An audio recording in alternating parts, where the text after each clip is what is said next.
Hi friends, अस्सलाम वालेकुम। I hope आप सभी बहुत बहुत अच्छे होंगे। Welcome back to my blog. तो आज बहुत ही अच्छा मौसम हो रहा था शाम को, तो मैं चली गई थी छत पे थोड़ा सा टहलने के लिए। और यहाँ पे जो भी शादी में बच्चे आए थे सभी लोग छत पे खेल रहे थे, उनसे थोड़ी सी बातें की। उसके बाद मैं आ गई थी नीचे। नेक्स्ट डे मैंने बनाया था दोपहर में ये मिनी पिज़्ज़ा। घर पे चीज़ रखा हुआ था बहुत सारा, तो मैंने सोचा क्या बनाऊँ, तो ये चीज़ पिज़्ज़ा बना लिया। क्योंकि अगले दिन मैं जाने वाली हूँ अपनी मम्मी के घर दिल्ली, तो ये जो चीज़ रखा हुआ है वैसे ही ख़राब हो जाता अगर मैं ऐसे ही रख के चली जाती। तो मैंने सोचा बना लेती हूँ, बच्चे भी खा लेंगे और यूज़ भी हो जाएगा। ऐसे ही बहुत सारी व्हिप क्रीम भी रखी थी, तो मैंने उससे स्वीट रेसिपी बनाया। उसकी मैंने वीडियो नहीं बनाया क्योंकि बहुत ज़्यादा लेट हो रहा था, सारी चीज़ें भी करनी थी, पैकिंग भी करनी थी। इस वजह से मैंने फटाफट से बनाकर रख दिया था फ्रिज में, ताकि सभी लोग खा लेंगे मेरे जाने के बाद। मैं जाने से पहले इसलिए बना के गई कि वो सारी चीज़ें किसी को यूज़ करना नहीं आता। अगर मैं ऐसे ही रख के चली जाती तो बेफालतू में वो ख़राब हो जाता। और नेक्स्ट डे हमारी 7 बजे की ट्रेन थी, तो हम लोग 6 बजे निकल गए थे स्टेशन के लिए। ज़्यादा सामान नहीं था, तो ऑटो में हमने बैग को रखा और चले गए थे ऑटो से ही स्टेशन पे जाके पता चला कि हमारी जो ट्रेन है वो 8 बजे का टिकट जो था उस पर भी 8 बजे का टाइम दे रखा था। हमने टिकट सही से चेक नहीं किया। पहले से हमें लगता था कि 7 बजे सद्भावना आती है तो हमेशा से 7 बजे ही आएगी, तो इस वजह से हम यही सोच के हम घर से 6 बजे निकले। घर पे ही रात को मुझे बहुत तेज बुखार और सर में दर्द था, तो मैंने दवा नहीं लिया था। तो इस वजह से स्टेशन पे जाके जो टाइम मिला था उसमें ये चले गए थे दवा लेने के लिए, और मैंने ये बिस्कुट खा के दवा खाए। और थोड़ी देर हमने वेट किया। उसके बाद जो हमारी ट्रेन थी वो आ गई थी और फटाफट से हम ट्रेन पे बैठ गए थे, क्योंकि 5 मिनट ही ये ट्रेन रुकती है बलिया स्टेशन। ट्रेन पे आराम से चढ़ गए क्योंकि ज़्यादा कुछ सामान नहीं था। और थोड़ी देर के बाद हमें भूख लग गई थी, तो मैंने ये खाना निकाला जो मैं बना के लेके आई थी।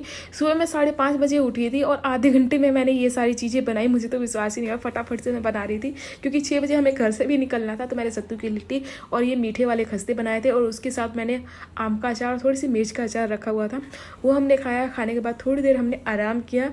जब भी हम कोई लंबा सफ़र करते हैं तो मैं ज़्यादातर सूखी चीज़ें ही बनाती हूँ खाने के लिए, ताकि ख़राब ना हो। और आज तो बहुत ज़्यादा गर्मी थी, तो हम लोग एसी वाले में बैठे थे, तो हमें पता नहीं चला था कि कितनी गर्मी है।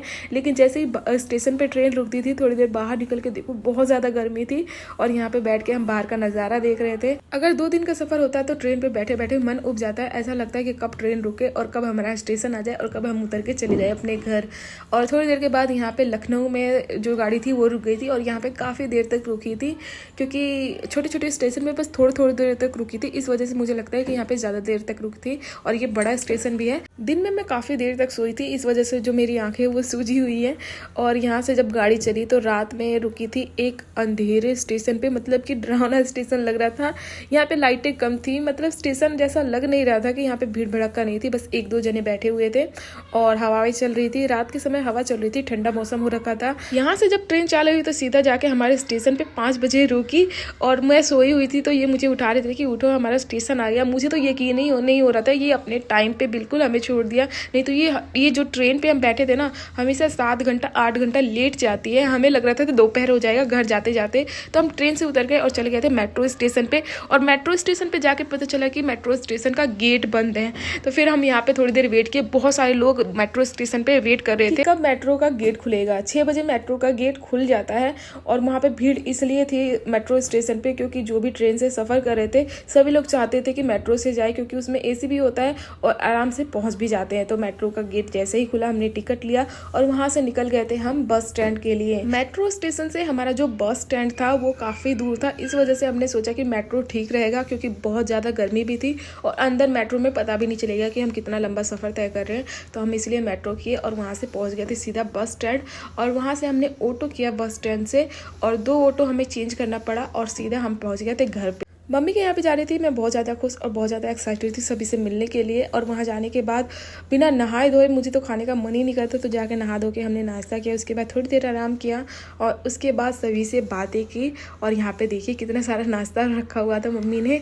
और यहाँ पे आप देख सकते हो अभी मेरा जो बाल है वो गीला है और गर्मी बहुत ज़्यादा थी, तो एक कमरे में कूलर पहले से रखा हुआ था और एक कमरे में कूलर नहीं था। तो मम्मी ने बोला कि एक कूलर लाने के लिए, क्योंकि इस महीने गर्मी का टेम्परेचर भी बहुत ज़्यादा हाई होने वाला है, तो इस वजह से भी कूलर आया था। और यहाँ पे अरमान लेके आ गया फटाफट से और इसकी अनबॉक्सिंग करा और मम्मी निकालने में हेल्प कर रही थी कूलर को। यहाँ पे आप देख सकते हो। और यहाँ पे जो कूलर था ज़्यादा बड़ा नहीं था, छोटा सा ही था। कौन सी सिटी से हो आप और आपके सिटी में कितने डिग्री टेम्परेचर है, कमेंट करके ज़रूर बताइएगा। और आप लोग ये भी सोच रहे होंगे कि अभी कुछ महीने पहले ही मैं मम्मी के यहाँ पे आई थी, फिर से मैं दोबारा क्यों आई हूँ, वो भी इतनी जल्दी। कुछ काम से आई हूँ और वो काम क्या है वो भी आपको जल्दी पता चलेगा। और अभी तक आपने मेरे चैनल को सब्सक्राइब नहीं किया तो प्लीज़ मेरे चैनल को सब्सक्राइब कर देना, वीडियो अच्छी लगे तो वीडियो को लाइक कर देना। और एक स्पेशल रीज़न और है जो कि आपको मेरे नेक्स्ट ब्लॉग में पता चलेगा, तो मेरा नेक्स्ट ब्लॉग जरूर देखना। और यहाँ पे हमारे कूलर की अनबॉक्सिंग हो चुकी है और किसी से भी पन्नी नहीं फट रहा, तो मैं लास्ट में कैंची ला के इस पन्नी को निकाल रही हूँ ताकि फटाफट से कूलर की अनबॉक्सिंग हो और इसमें पानी भरा जाए और हम ठंडी ठंडी हवा खाएं। आपने लिख लिख के पूरा कमेंट सेक्शन भर रखा है कि आप कहाँ रहते हो, आपका ससुराल कहाँ है, आपका मायका कहाँ है, प्लीज़ हमें बताइए। आप मायके में ही रहते हो अपने हस्बैंड के साथ या फिर ससुराल में रहते हो, सास ससुर के साथ रहते हो कि नहीं रहते। देखो, जो मेरी मम्मी पापा है वो रहते हैं हरियाणा में और जो मेरा ससुराल है वो है बलिया के आसपास ही। मैं ज़्यादा क्लोज आपको नहीं बताऊंगी। और मैं रहती हूँ अपने हस्बैंड के साथ, अपने सास ससुर के साथ। साल में या 6 महीने में कभी कभी मैं आ जाती हूँ अपनी मम्मी के यहाँ पे घूमने के लिए। तो अभी मैं आई हुई हूँ, अपने कुछ काम से भी आई हूँ और ऐसे भी मन नहीं लग रहा था तो इसलिए घूमने के लिए आई हूँ। और मैं गाँव से अपने हस्बैंड के साथ आई थी, ये मुझे बस यहाँ पे पहुँचाने के लिए आए थे। इनको भी बहुत ज़्यादा काम है, इस वजह से वो यहाँ पे रुक नहीं पाएंगे, बस मुझे पहुँचा के वो 1-2 दिन में ही वापस गाँव चले जाएंगे। और यहाँ पे आप देख सकते हो कूलर अच्छे से खुल चुका है और उसके मतलब पैर लगाए जा रहे हैं जो कि घूमने वाला होता है। आप कहीं पे भी आसानी से इसको लेके जा सकते हो।